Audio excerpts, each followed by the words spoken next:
Assalamualaikum warahmatullahi wabarakatuh. Selamat pagi teman-teman, bagaimana kabar kalian? Semoga kalian di rumah dalam keadaan yang sehat ya, amin. Dan tetap semangat belajar dari rumahnya. Dan yang terpenting selalu rajin beribadah, oke? Nah, hari ini di hari Rabu ini kita akan melanjutkan untuk materi di tema yang keempat, di subtema yang kedua mengenai teks eksplanasi untuk mata pelajaran bahasa Indonesia nggih. Tetapi sebelumnya coba kalian persiapkan alat tulis kalian, buku tulis kalian, dan LKS aktivitas siswa kalian. Oke? Sudah? Jika sudah, yuk kita berdoa dulu ya teman-teman, supaya ilmu yang kita dapatkan hari ini bisa bermanfaat untuk kita semua. Sudah siap untuk berdoa hari ini? Oke, berdoa dimulai. Bismillahirrahmanirrahim. Raditu billahi rabba wa bil islami dina wa bi Muhammadin nabiyya wa rasula. Rabbi zidni ilma warzuqni fahma. Amin. Nah, setelah kita berdoa, sekarang saatnya kita melanjutkan materi. Kalian sudah siap menyimak materi hari ini ya? Oke, anak yang pintar. Sekarang kita mulai untuk materi yang pertama, untuk pembahasan teks eksplanasi ini ya.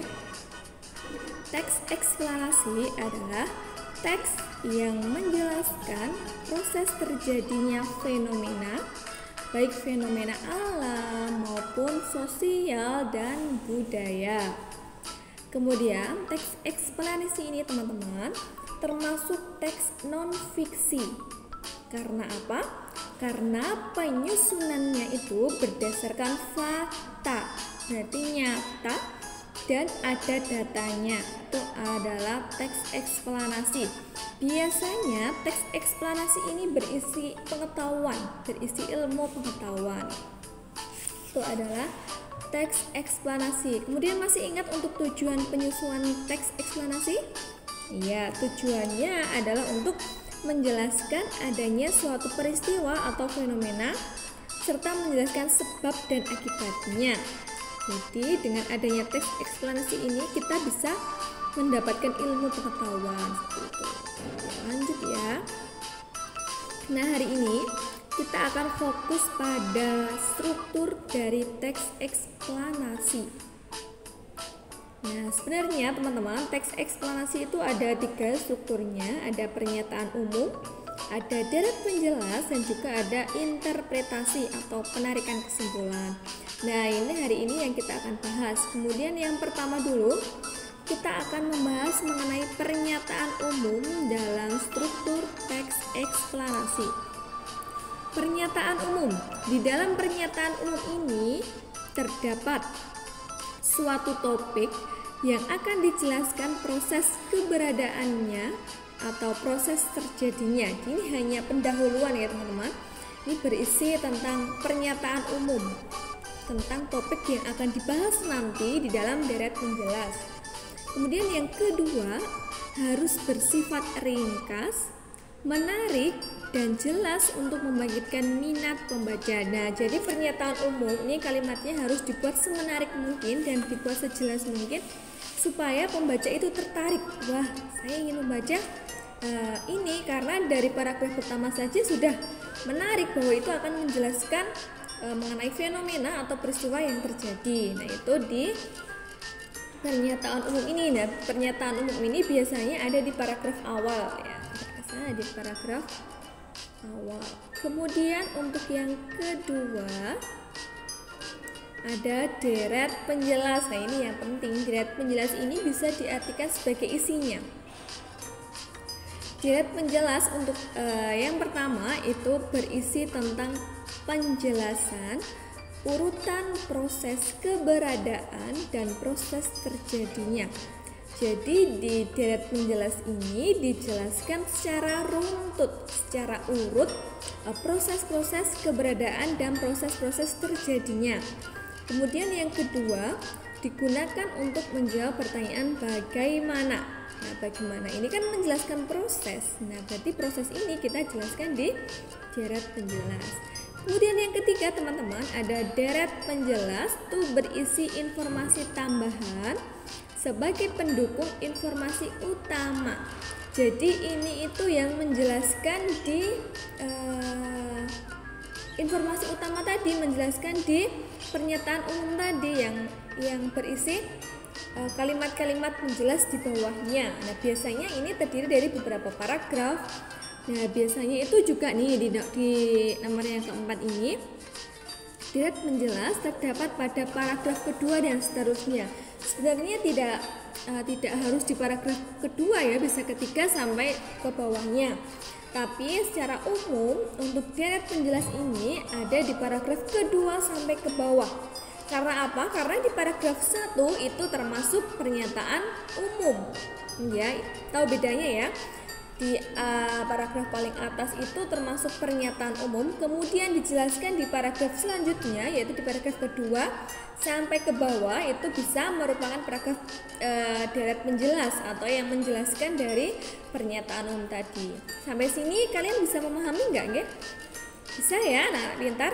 Jadi biasanya dalam teks eksplanasi ini berisi pengetahuan, kemudian di paragraf pertama itu berisi pernyataan umum yang akan dijelaskan di paragraf-paragraf selanjutnya. Itu dijelaskan di dalam deret penjelas. Kemudian yang ketiga itu ada interpretasi atau penutup. Nah, ini di sini biasanya teman-teman berisi kesimpulan atau pernyataan tentang topik atau proses yang dijelaskan. Biasanya misalnya Bu ini akan memberikan contoh teks eksplanasi berkaitan dengan demam berdarah. Nah, secara umum misalnya di pernyataan umumnya seperti ini.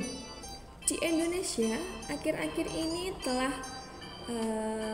banyak ditemukan kasus demam berdarah di berbagai wilayah dan memiliki dampak yang buruk. Itu pernyataan umumnya. Kemudian dijelaskan dengan deret penjelas, yaitu faktor-faktornya. Demam berdarah adalah penyakit yang disebabkan oleh nyamuk. Nah, itu dan lain-lain. Kemudian ada dampak dari demam berdarah, gejala demam berdarah seperti demam, bintik-bintik dan lain-lain. Kemudian teman-teman di bagian penutup, biasanya penutup ini di paragraf terakhir, nggih. Di situ ada opini atau ada pendapat dari penulis. Biasanya gini, maka untuk kita semua wajib menjaga kesehatan dengan menutup, menguras, dan menimbun. Itu adalah kesimpulan dari penulis. Biasanya untuk interpretasi ini berada di akhir paragraf. Kalian nanti bisa membedakan. Nah, ada 3 struktur dari teks eksplanasi. 1, pernyataan umum tadi biasanya berada di awal-awal paragraf. Kemudian ada deret penjelas, ini adalah kalimat-kalimat yang menjelaskan pernyataan umum. Kemudian ada yang ketiga, ini adalah penutup atau interpretasi. Ini berisi kesimpulan penulis, itu ya.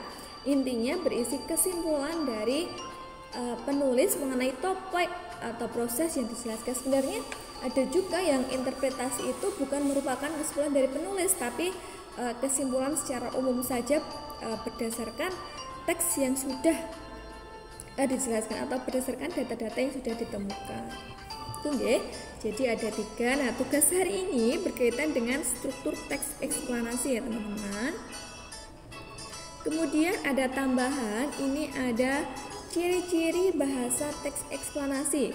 Jadi kalian bisa mengenali teks-teks eksplanasi. Yang 1, fokus pada hal umum, bukan partisipan manusia. Misalnya fokusnya pada gempa bumi, banjir, udara. Jadi fokusnya ini pada fenomena-fenomena.